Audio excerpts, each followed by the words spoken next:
what I think is cool about you, and like, I can't reveal too much because we have an NDA, but just kind of the discussion we had literally 2 days ago, where you're talking about how to like tie celebrities with these type of like online lead generation campaigns, but with the ROI focus as well. And like how one influencer could completely blow up a brand.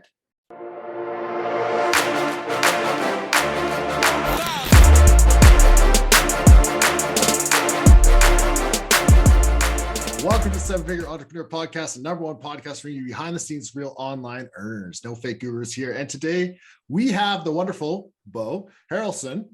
I just want to clarify that I fucked that up the first time, so this is how we're doing this now. So I'm really excited to talk to Beau. I don't know really what he does. I've heard that he just scales shit. That's like the definition of what I've got so far. You know, pretty close, man. His company name is actually ScaleThat, so pretty close. I think my version's better, honestly. It would probably get more customers, but scaleshit.com. Yeah, we should buy that. That's a good idea.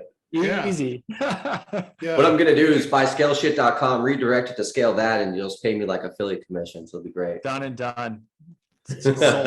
Sold. Oh, that was one of the best botched intros ever, and I'm here for it. So I love it, man. Yeah. Yeah, thanks for making the time, man. Do you want to share everyone kind of your claim to fame a little bit so people kind of understand where you play?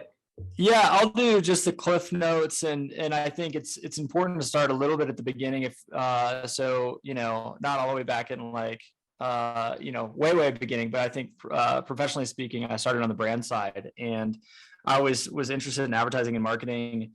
Just because it's the thing that people get excited about. I knew that I interned in a few roles similar to that, and like the accountant gets excited about the new campaign, and she or he feels great about going into her job if marketing is working well. Like there's internal marketing as well, and like to be able to provide that in any capacity for anyone just felt like magical, right? And I've always come at life with a stewardship angle of like every dollar matters. And so as digital hit early on, I was in-house at Office Max Corporate and helping them out with their campaigns. And we had this big viral campaign going way back to the past called Elf Yourself. If you guys ever remember, there's this thing called Flash animations, and you could drop your mug on an elf's face and they could dance. And I got to be a part of some of the architecture of that campaign in-house, and it was a lot of fun. 150 million elves later. It was brilliant. Like it was great. And but going at it from that philosophical angle of like, how does this all work with performance marketing and stewardship and the mindset of ROI, and like was a really interesting, fascinating thing because we created a ton of noise. And Bob Thacker, close friend and mentor of mine, was an amazing architect of that campaign, and I learned a ton. But like digital was happening at the time, and I was like, how do we pair like noise with performance? With no disrespect to that campaign, like we ended up selling that campaign to Jib Jab, and cool, awesome. But that was kind of the impetus for my thesis in marketing that has held for over a decade plus now. Is like, okay, how do you pair beautiful, creative, compelling stories, interesting things with performance and function? And so I think like that was probably even a more compelling conversation before like customer acquisition cost was a well-known term and all that fun stuff. But like then search happened, and wave after wave of reliable traffic channels happened. And along that journey, I met a good friend and now business partner of mine, Alex Turner, and collectively, we're 350 million plus in spend to date. And he had done some big brand stuff as well. And so it's just kind of this great little partnership between Yin and Yang.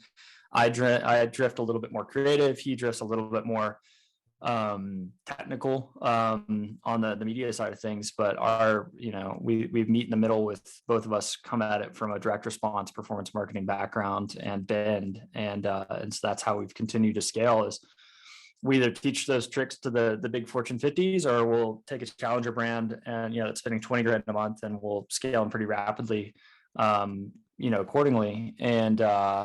And it's been fun. So that was I tried to compress things and also get a little bit of like, here's the thesis of marketing. But yeah, for sure.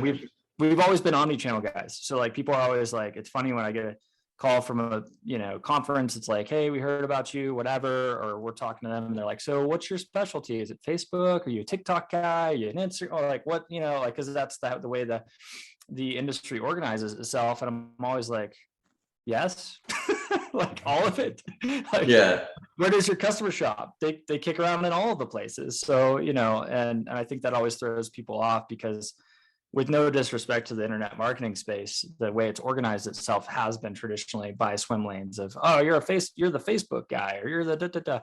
And it's easy to do that, but it's also, once you get into the higher levels of spend, if you're only spending that much on one channel, something feels off to me, and something usually is off. Either you're spending too much on your traffic, you're not following your customer through the journey well. Like, there's a plethora of things that can come up if you don't, take that philosophical approach in the north of seven-figure spend, levels, especially today, post iOS 14 and all that fun stuff. Yeah. Yeah. I mean, if you're not spread out across multiple platforms, you're kind of just shooting yourself in the foot these days. So yeah, you're definitely impacted by the ebbs and flows of any little change. Yeah. Good deal, man. Yeah. How'd you even get into marketing to begin with? Like, for me, like I came from the engineering world. I did that, and then I thought marketing was way more fun. Did you go to school for anything else, or how did this whole come along? Just getting into marketing? Oh man. Oh, my poor parents. I say that like I was so confused, to be honest. I was the kid in like high school. You got that French name and you're Texas, so I get it. I had friends that were like, I wanted to be a dentist since I was 8. And you're like, that's weird. Like, I was like, I could be a forest ranger. I could be a pastor. I could be a marketer. I could be an architect. Like, I've always just kind of had this Renaissance man bend of like, I'm just interested in a lot. I'm a 7 on the Enneagram world, which if you're Enneagram geeks, that's an enthusiast.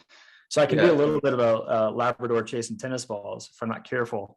But short of it is that convergence of art and business was really what kind of bridled that energy towards something. So for a minute, I thought I was going to be an architect. My 6-year-old probably will be. He called it when he was like 3. He's a little bit more focused than I am.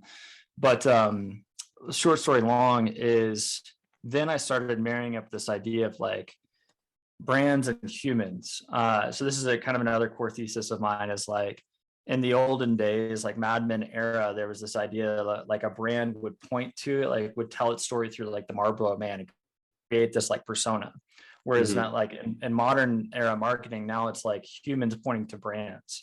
And so if you look at like Snow Teeth Whitening, and Josh is a friend over there, like he's done a fantastic job of having humans, both influencers and Joe Schmoes and anyone in between point to that brand, and then built the brand off of that trajectory versus the flip of that. And so, so for whatever reason, like the first few campaigns I get assigned, I got a celebrity endorsed product launch line up at Office Max while I was there. And this guy was one of Oprah's friends at the time.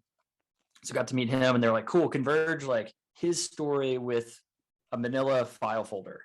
And so you like get this weird prompt that like that, and you're like, cool, how do we make that sexy and story? Like, how do we tell a story around that? And so I've always had this convergence of people meeting brands and championing them. And since then have had the opportunity to work with LeBron James, Arnold Schwarzenegger.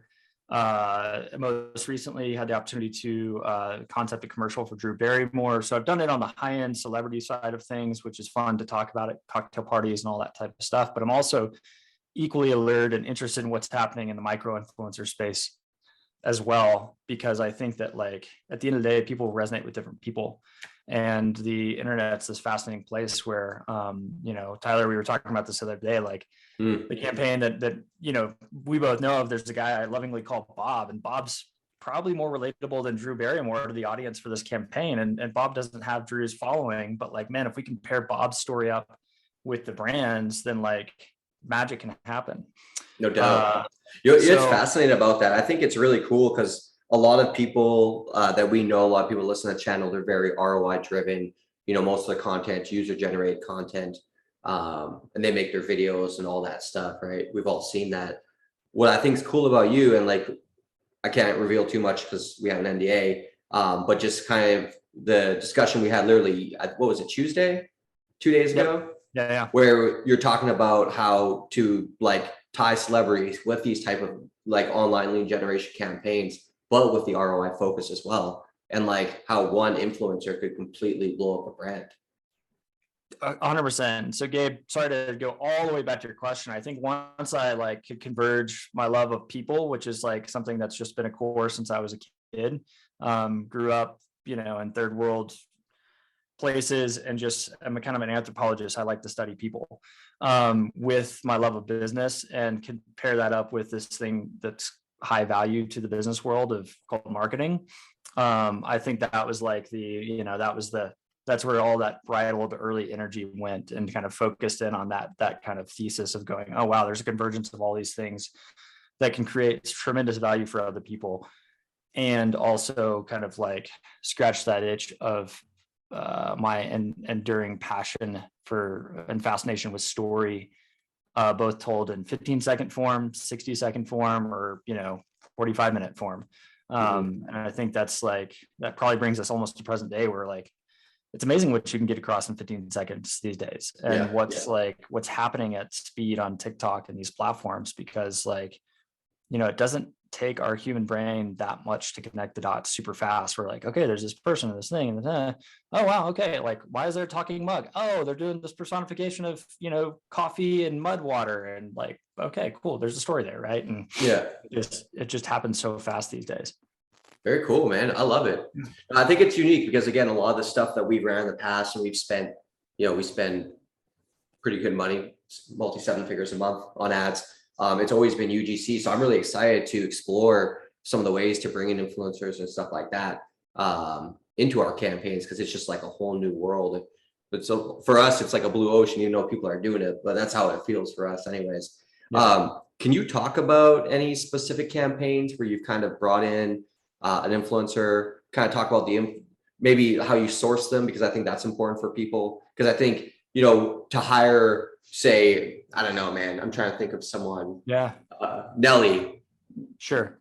I don't know why I picked Nelly. I've been listening to Mace lately, but Nelly, we'll go with Nelly.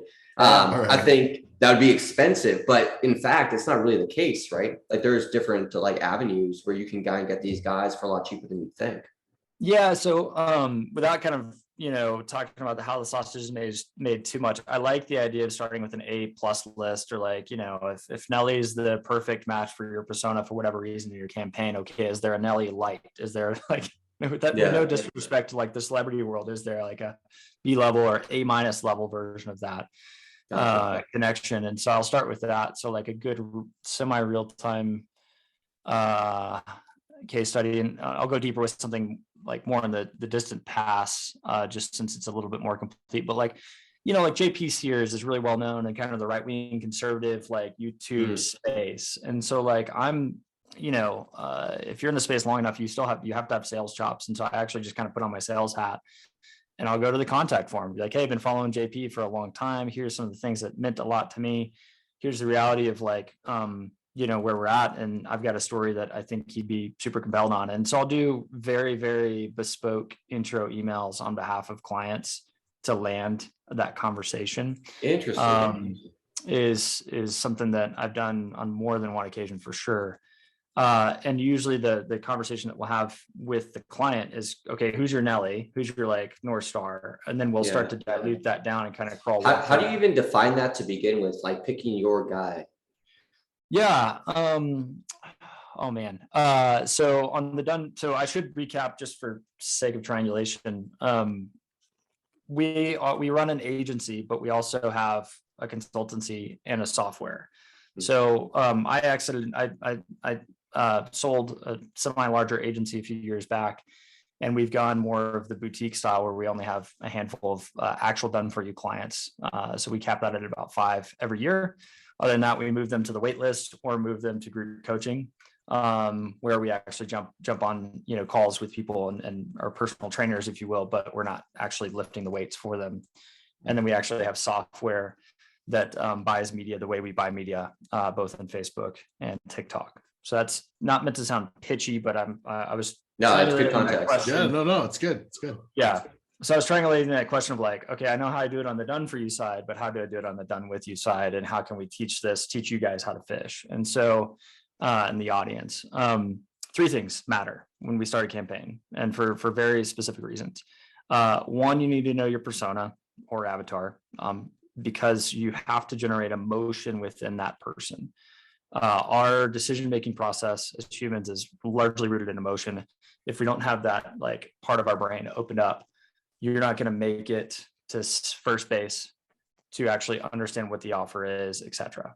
And so then you go from persona to what's the emotion, and you make that decision of what's the emotion we want to create in that persona. Is it FOMO? Is it whatever, scarcity, insert, direct response style tactic from there. Source material on that would be Eugene Schwartz, Breakthrough Advertising. Everyone should read it. It's about $200. Pick it up on Titan, whatever.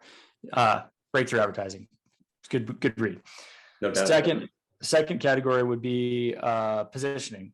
So that's the second P, right? Is positioning. What's the positioning we're going to get that in front of that person currently, and what's going to move them into a place of going, you have my attention, now you have my you have my emotion, now you have my attention. Does that make any sense? And I'll walk you guys through a real time kind of like practicum, if you will, of this. From there, once you've decided you're on your persona, and then your positioning that makes sense, then it's the process of how you walk someone through. So for example, I've advised someone on like kind of an Airbnb type of competitor. And so their persona is someone that's just sick and tired of fees. And, let's be honest, we've all gone to the checkout page on Airbnb or VRBO, and we're like, I thought it was like $300 a night. And all of a sudden we're like $425 a night. And just like, yeah, what's happening now? I feel that. I feel about Uber Eats, man. So dude, like, don't get me started. But yeah, anyways. Yeah, in their case, it's, their persona is ideally kind of that like, okay, we're in the multi-room scenario. We've got 2 or 3 kids in the house. It'd be nice to travel and have multiple rooms. So we're looking for a vacation rental. We're fed up with fees. We'll spend a few extra bucks on the house as long as we just don't feel like we got bait and switch along the way. And so, that's the persona.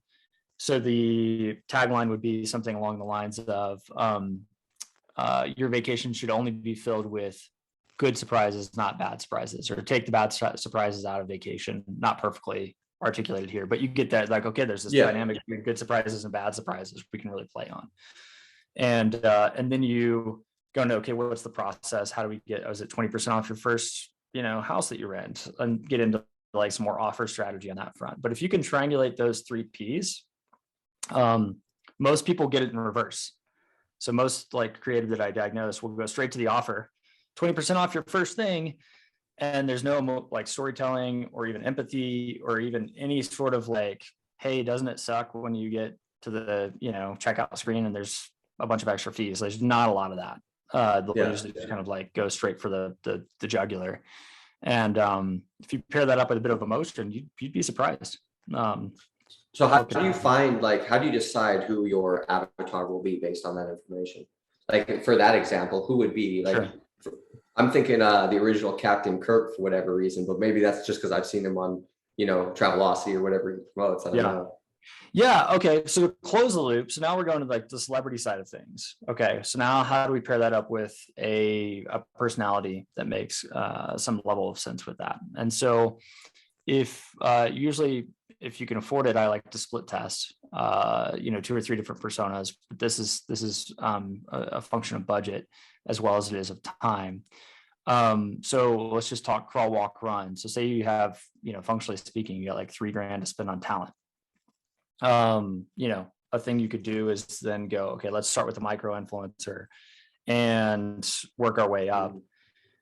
Or let's go with a B-list celebrity and just see what happens. So like someone I was scouting out the other day, in this category, do you guys follow Long Way Round with Ewan McGregor? It's like this dual sport motorcycle documentary, or these Ewan McGregor, i.e. Obi-Wan Kenobi, goes on motorcycles across like all of Europe. No, I didn't even know this was a thing. It's a great little series. But his co-host is cheaper than Ewan McGregor, but known because there's a cult following of this like docuseries for people that are adventurers. And so like, cool, can we reach out to them and see what happens? Okay, now I've got my male persona categorized. There's people that are in the know, that are travelers and kind of vagabonds that get along with that category, that entity. Mm-hmm. And then if you have like a millennial audience, then you're like, okay, cool, let's I don't know where the Island Boys are at right now, but I don't think they're as popular as they were 45 days ago. Thank God. But it's campy and it's fun and it's about travel. Yeah. Let's just see what it looks like. And so, there's a certain amount of directories and there's some places that you can aggregate and look for some of these people. But I would go, if you're on a shoestring budget, micro influencer first, work out if your persona matches with your positioning. And then if that campaign scales, just using, say, no name UGC style creative, then you can start to assume, okay, if we add a familiar face or an audience on top of that, whitelist some ads, if you guys are familiar with that, if this idea of running the ads through that person's account, that's also a great strategy. If you can get access.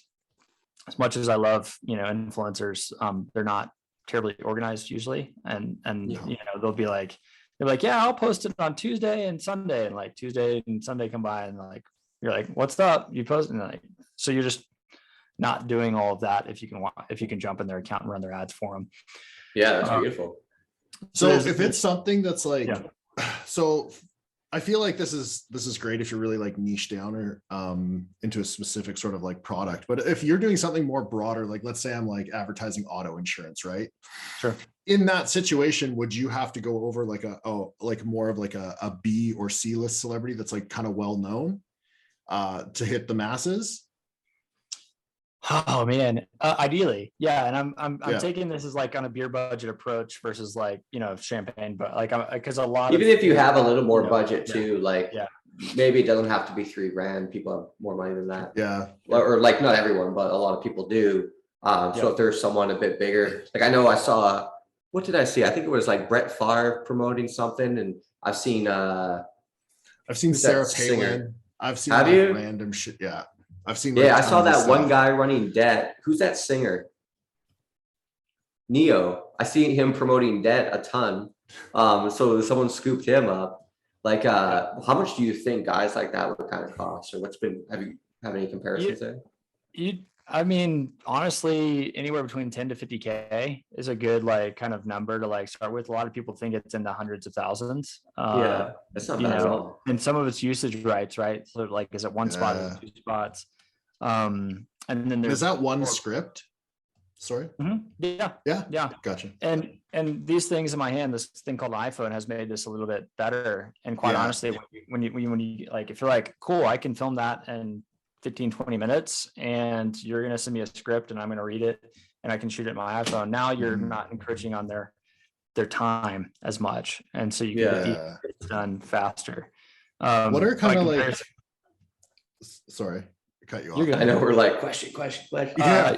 No, you're good. Like by comparison, like when you get into the full on day rate of bringing in the squad and the hair and the makeup and all this type of stuff, that's when you get into the 6 and 7 figure deals, which I've been a part of negotiating as well. And so like something about when you flip over to like a full production, which there's merit for that as well, all of a sudden it's like, and you're doing national TV or you're doing national whatever, you should expect it to spend a bit more than what we talked about. But the quality of it and the cuts, and that's the other thing is if anyone's listening to this and is gearing up for something like that, take as much advantage of that person's time as possible, because you're not going to get that moment again. And so I just did a shoot yesterday. We had hired talent, not celeb talent on set, but still there wasn't a minute of the day that wasn't accounted for while we had talent on set. So it was a 12-person set. Yeah, it was like a 12 person set. And I'm always super relaxed on set days because we've done so much work in pre-pro leading up to that, where I'm like, from here, it's just the roller coaster's, on its tracks and you're in it. And so you're just listening for intonation and performance over the lines. Mm-hmm. And then, sorry, I'm getting a bit long-winded on this, but I think there's some good pro tips here. And then we always plan for wild reads is what we call them. So it's this idea of what are the 7 different bumpers of that asset that you're going to test, dynamic copy, like you would just create. What do you mean bumper? Sorry, that's an industry term. So a bumper is so you have the meat and potatoes, you have the core supercut, right, of a 60. And then typically you reserve 2 or 3 seconds, if not, 3 to 5 seconds at the end. And so what we always have our actors do is go, okay, can you do 5 lead-ins that are different hooks? And so we'll write those 5 different hooks, and then we'll just sit and they'll read 5 different hooks, 5 different, like boom, boom, boom, all 3 to 5 seconds a pop. And then we'll do, okay, let's record 5 different CTAs, just like you would copy. It's just a video world. And let's record 5 different CTAs, and then let's have the core supercut, the in-between thing, not change. And so then what that allows for us on the creative side, or on the media buying side of things, is not for that creative not to fatigue as quickly, and we can test out those lines and then get our like Frankenstein version of creative slammed together. That's so smart, man. So sorry, that was a bit, I told you I was a little bit of a Labrador with tennis balls, but just to close the loop on that idea, if you're shooting talent at any point, whether it's UGC or not, the same way you test copy is the same way you should direct that talent to give you lead-ins, because the number one place that creative falls apart usually is the lead-in, the hook, and then the call to action. So you might as well diversify that. Yeah. Because the like core explanation of the product typically takes a good amount of scripting to get knocked out, but usually that's not where people fall apart. Usually they fall apart at the beginning or the end. Interesting. So that makes very sense. cool, man. That's badass. Let's say someone's all hyped up. They're like, I want to hire some D-list celebrities or some influencers. Yeah. What sites do you recommend for that?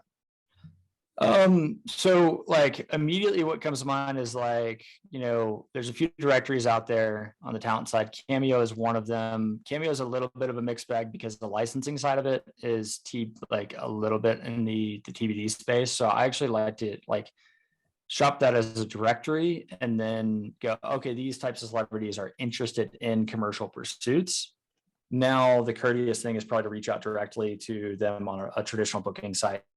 Because if you're using it in a commercial space, then you should be upfront about that. And but that's probably a good directory out there. I'm trying to think of a mid-space directory. Local talent agencies, obviously, if you're just going to go with straight talent, and then step above that is just what coastal talent, agents, brokers, etc. So that's kind of good, better, best.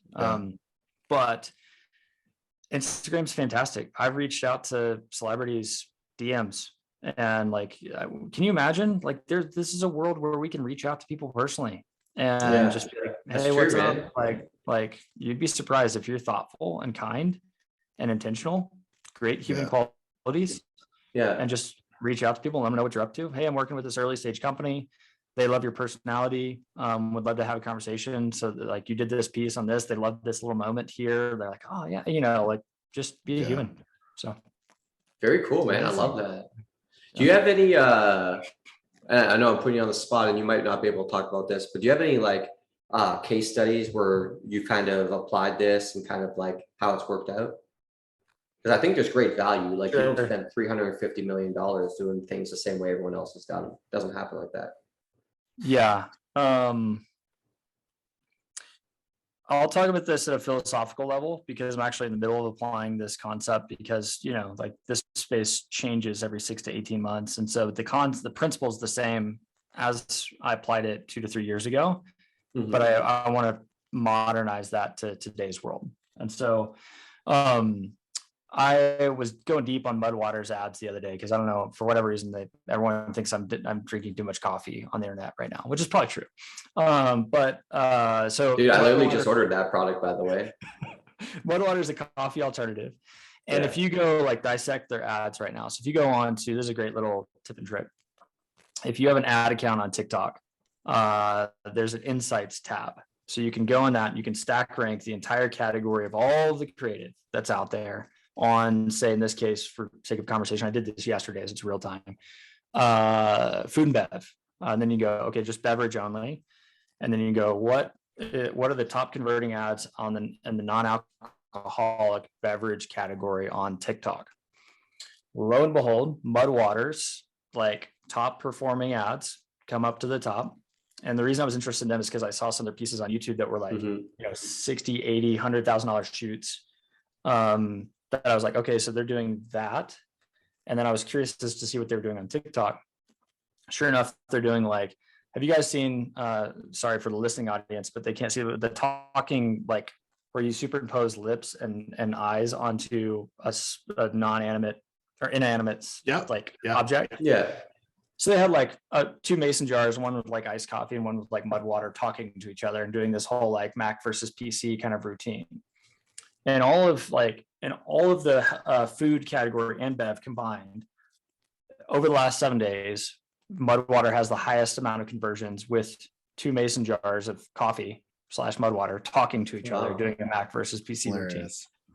Probably on the production side, all in, I don't know, 1,500 to $3,000 worth of like people time and green screening at most to put that together. And then on the other book end of it, they have this great piece of the founder talking about his founder story and this emotional hook, and it's cinematic and it's well shot and it's kind of ties you in, and before you know it, you've watched 3 to 5 minutes of a founder story. So like the creative thesis for this, and I know I'm getting a bit long-winded, but here's the punchline. The creative thesis is the middle is where you go to die. And that's another quote from a good buddy of mine and mentor, a guy named John. And so do things that are going to hook you and bring you in at a high-end creative standpoint that are going to be really, really unique. The founder, I forget his name in the moment, did this like performance art routine while he was telling the story of Mudwater, and he was like painting this mural in the background, and I was like, it was a whole thing. And then you have 2 mason jars talking to each other on the other end of the spectrum in a real analog native kind of very on platform environment. Yeah. And both of those, I guarantee, are converting, and they wouldn't be running them at the level that they are to get Tyler to buy, you know, a starter kit with a frother thing or whatever. I feel like they're. I love that frother, bro. Right? But that's it. Is like that's my thesis, and I for real-time examples, Mudwater comes up because they're doing it natively in TikTok at a high level for low budget at the end of the day, and they're doing it YouTube for a high budget piece in an environment where people will sit and give you 3 to 4 minutes of their time if it's compelling enough at scale. And so they're likely what they're doing. This is what I would do if I was running their account. They're using that YouTube piece for prospecting. They're then retargeting in TikTok, and then they're probably converging those audience pools in, say, Facebook, that's a traditional higher converting channel, and of course, Google. And so they're building their prospecting audiences in cheaper CPM environments, YouTube and TikTok, and then they're converging that into a higher cost audience in a higher, more traditionally higher converting channel, like say Google or Interesting, man. Or Facebook. That's exactly what's funny. Yeah, we don't run traditional anything. Marketing. Yeah, we don't run anything quite like that, but I love the concept of it. So that's kind of where like the yin and the yang kind of match up and I think a lot of people will just race to the lowest acquisition cost, and they'll burn out. They won't have any prospecting creative, and they'll be like this ROAS spiral of death where they're like, well, you know, I guess we don't have any more leads today because we didn't invest in top of funnel and didn't have any compelling creative, and we fatigued our 20% off your first order offer. And so I guess we just should shut down shop. And you're like, no. Let's blend it all together. Let's spend a little bit more on traffic. Let's spend a little bit more on prospecting. And then let's pair that up with a really healthy retargeting campaign. Interesting. Huh. Fascinating, man. Just like a completely different approach. We've never like gone down that road before. Yeah. And I mean, the other fun part about where we're at in the media landscape is like, this is the first time in the history of media that you can buy TV for cheaper than digital. Like you can be on connected TV for not next to nothing, but in the 30s from a CPM standpoint, maybe like 35, 40. And you know, how much time do you get for that? Those are like 15s and 30s, like pretty decent spot. Like not a lot of clickable inventory. I don't know about you, but I don't really watch like Netflix or not Netflix. They don't have clickable inventory at all, but like Hulu is a good example. Like I don't really watch a ton of Hulu on my iPad. Usually it's on a big screen or something like that. Yeah. So the smart play is to use that to build your audience and then retarget and other channels. There's some advanced strategies where you'd actually run an ad on, say, Hulu, based on engagement with that ad, view time, etc. Put a direct mail piece at that physical address where that ad was run, versus spraying and praying across like larger, like doing a bigger, more traditional direct mail campaign. But you can actually then put a coupon based on 2 or 3 data points with that PII to essentially put a coupon in that person's hand and then track that all the way through. Dude, so, I love it. That's badass. Yeah. This is why real brands is so much more fun than like. Man, it's so much more dynamic. And I love the idea of like crossing it over into lead gen, because at the end of the day, all these brands are doing lead gen as well, just in a different fashion. And it's such a scale. Like, yeah. Yeah. Sorry, Gabe, I didn't catch you. They have bigger lists. Is that what you're saying? Sorry. Oh no, we have zip lists of like, yeah, and everything too. So yeah, I love it, man. Let's because I know just for the sake of time, I got a couple other things. My day's kind of stacked, but I do want people to hear this. I also want to hear about, because I know you have an event coming up. Yeah, no, I appreciate it. So if you were to look me up on Instagram, I think I have 858 followers as of today. And most guys in this, and like, believe me, I'm not bragging about that. Most guys in this industry like love to do the whole like, and all respect, if you have nice cars, great, but they like to do the big influencer guru space. I love that your intro is like, yeah, we don't really do the gurus, but like, I've been a stage manager, for lack of intensive or better terms, for like over a decade in the space, behind some of the, or some of the bigger brands that you would, stuff that I can talk about. Fortune 50, let's just go there. You can look me up. But I haven't really cared too much about my own guru persona. But what I have done is collected a lot of great people along the way, and a great network of people. And so I got to this point, kind of peak pandemic, where I was like, man, number one, I love conferences. I think there's not a lot of cheat codes in business. We've talked a little bit about like principles, and we got kind of hacky today. We got like, I'll just call it smart. It's just good smart media buying strategies, which is what we talked about today. But the biggest cheat codes, if I look through like my entire professional journey, has been ponying up and spending good money to go be in the rooms with people that I know, like, and trust, or want to know, like, and trust. And then not being transactional with them, but just like actually caring. Shocker. And showing up and asking how to help and things like that. And so long story short, I felt I had reached a point within my network that I was like, yeah, I think I could call in half dozen or a dozen folks to come and speak here at the Gaylord in Denver once this thing opens back up a little bit more, and just like get back in rooms with people and see what would happen. And so I started hitting up folks in my network and was like, hey, thinking about this thing. And like, I had like 24 people say yes.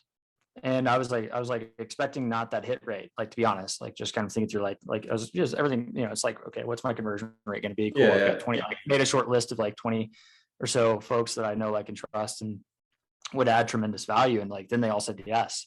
And I was like, oh, this is a thing. Like, oh, we're doing a thing now. So I'm calling it Basecamp. We ended up breaking it out into 3 tracks, because now I had to organize all these people, which is fantastic. It's a great problem to have.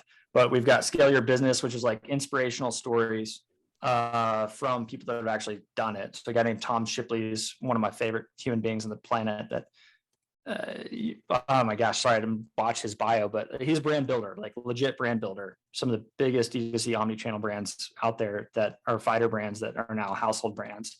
One of which is Kernique, which is like the Rogaine of women's hair loss. And then we got into like the second bucket, Scale Your Ads. We have a representation of $1 billion worth of ad spend if we stack it all up. Nice. So we contributed 350 to that. I've got Ashton Shanks, who's like 120. So anyway, you stack all that up with like Nick Shackelford, Max Finn, who's coming, and we've got like $1 billion of collective spend history in the room, which is insane. And then like I'm also passionate about work-life balance, which is not a real thing, but work-life harmony, and this idea of like, how do you integrate? I like that you just said that. And I'm a dad. And so I'm like, one of the things that I've realized over time is like, I have not done, quite candidly, like really practical things, like build up passive income streams. And so it's like, what if we just surround and actually do a Scale Your Life track that's like, how do we do something that's like around passive income? What do we do with crypto?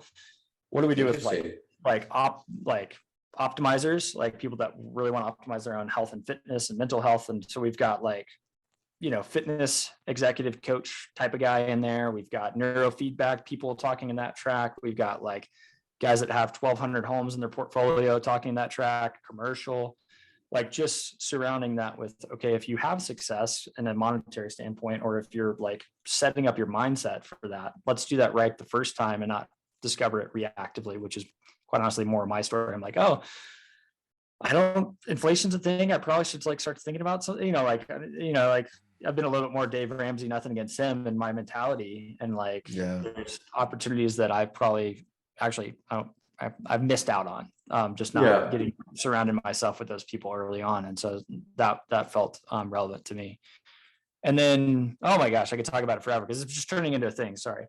And then I was like, well, it sounds awesome, man. Yeah, I was like, why don't we have spouses come along? We did an event in Telluride, like just for a small group of folks, and then we had spouses come and they loved it. So we're doing a spouses lunch. So my wife and I are going to do a Q&A and talk about the entrepreneur's journey, like from the like full family perspective. And there's going to be s'mores for kids if they come, and like whether that like happens at an exponential level or not. I just want to create a conduit for that because it's the Gaylord, there's a lazy river there and all that stuff. I was like, why not just make a paid vacation out of it for these people? And so it turned into a thing. It's great. So when's it happening?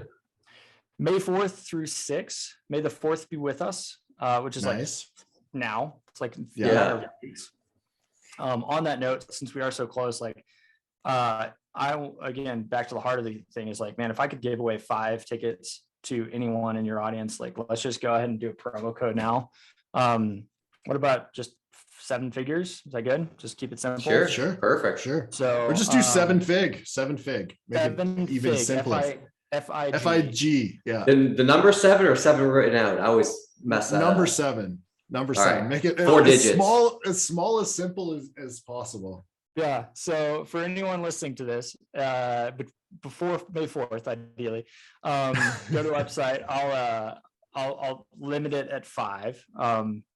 These events do cost some level of money, but yeah, let's put it in at 7 fig, numeric 7. And the website is ScaleThat.com/Basecamp, BASECAMP. So we'll plug it all below and make it easy for everyone to click on and so on and so forth. Yeah.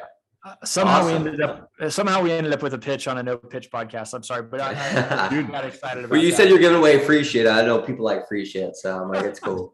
To be honest, we don't mind pitches as long as they're value, right? But if it's like, we just don't want an hour-long pitch where a person's staying there the whole time where they didn't learn anything. They're like, well, this was a waste of my time. Like that's the last thing I'd want to hear.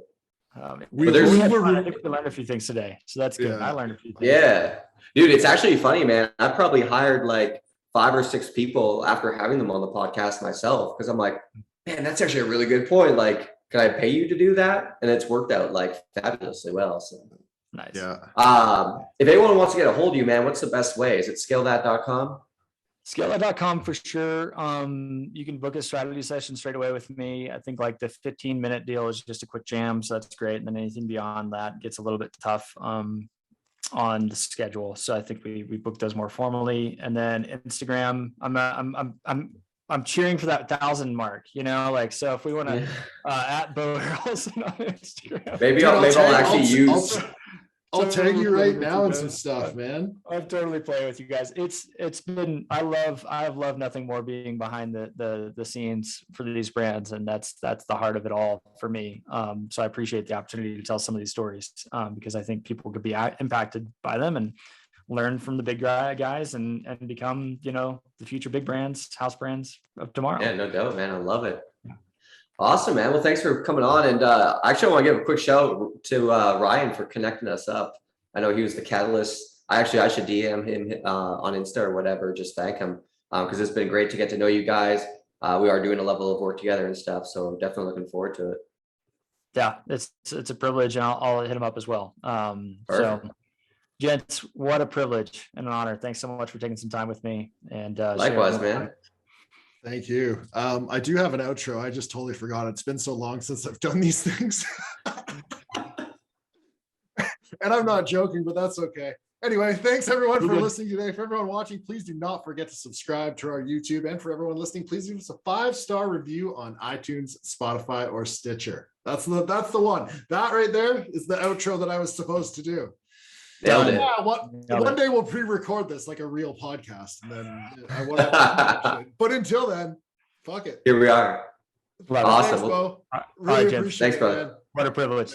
Talk soon. Bye.